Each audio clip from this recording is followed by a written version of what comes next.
Sir లాస్ట్గా మీ favourite director ఎవరు sir? Director ఇండస్ట్రీలోనే చాలా మంది ఉన్నారు. చాలా మంది ఉన్నారా? ఎందుకు లేరు డైరెక్టర్స్, అమ్మ చాలా మంది ఉన్నారు.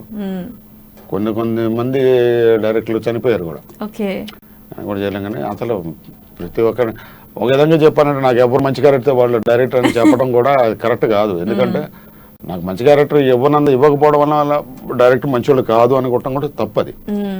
చాలా మంది ఉన్నారు తెలుగులోనే, కానీ పేర్లు మీరు ఇంత సడన్ గా అనేసరికి నాకు గుర్తురాట్లేదు. కానీ చాలా మంది ఉన్నారు. దాసర్ గారంటే మాకు తెలిసిన నాలెడ్జ్ ప్రకారం దాసర్ గారంటే, రాఘవేంద్రరావు గారంటే, విశ్వనాథ్ గారితో నేను సూర్యపుత్రుడు అనే సీరియల్ చేశా. ఆయనకి అల్లుడు.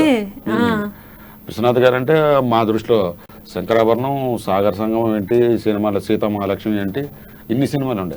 ఆయనకి అల్లుడుగా నేను సూర్యపుత్రుడు అనే సీరియల్ చేశా. ఆ అనుభవం ఒకటి ఉంది.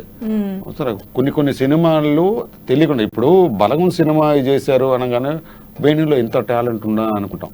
డెఫినెట్ గా ఎవ్రీబడి అప్రిషియేటెడ్ టు హిమ్ చెయ్యాలి. ఎందుకంటే అట్లాగా చిన్న సినిమాలు చేసిన వాళ్ళు కొంతమంది సడన్ గా బాగుంటాయి. ఇప్పుడు వెంకటాద్రి ఎక్స్ప్రెస్ తీసిన డైరెక్టర్ ఉన్నాడు, భలే తీశారు అనుకుంటాం.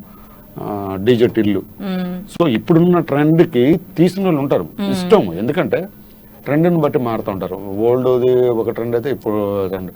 అంతేగాని ఈయన మంచివాడు మంచివాడు అంటే బాగా చాలా మంది ఉన్నారమ్మా. ఎందుకంటే వాళ్ళకి అవకాశాలు రాక ఉన్నారు. అవకాశం వస్తే వాళ్ళు కూడా నిరూపించుకుంటారు. ఇప్పుడు నాకు అవకాశం వచ్చింది, నేను నిరూపించుకున్నానని అలాగే అడుగుతున్నారు. అలాగే డైరెక్టర్లు ఉన్నారు. పేరు మట్టుగా చెప్పలేం, చాలా మంది ఉన్నారు. సడన్ గా గుర్తురాట్లేదు, కానీ చాలా మంచి డైరెక్టర్లు ఉన్నారు. సార్ చాలా థ్యాంక్స్ సార్, ఈరోజు మా స్టూడియోకి వచ్చి చాలా